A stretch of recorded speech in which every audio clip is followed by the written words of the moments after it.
السلام علیکم۔ 2 نمبر طریقے سے سرحد کے علاقے میں اور بلوچستان کے علاقے میں نفاذ شریعت نہیں ہو سکتا۔ یہ لوگ کہتے ہیں کہ جیسے افغانستان میں نفاذ شریعت ہوا ہے تو ویسے کیا جائے، تو میرا بھائی افغانستان میں 2 نمبر نفاذ شریعت ہوا ہے۔ پہلے انہوں نے امیر المومنین بنایا ہوا تھا، اب ہم غریب المومنین بھی نہیں ہیں۔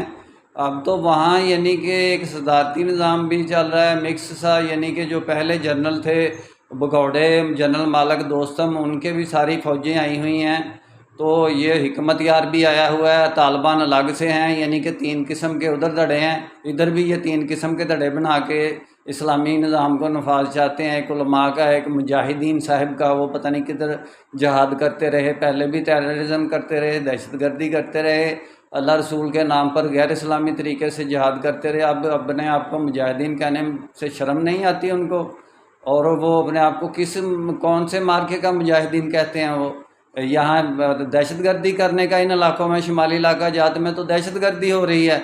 اب وہ نمبر بنانے کے لیے اپنی یعنی کہ شرائط رکھ رہے ہیں کہ ہم نے نفاذ شریعت کرنا ہے، ہم نے یہ کرنا ہے، وہ کرنا ہے۔ کام کوئی کر رہا ہے، دہشت گرد کوئی ہے اور نمبر کوئی بنا رہا ہے اپنے۔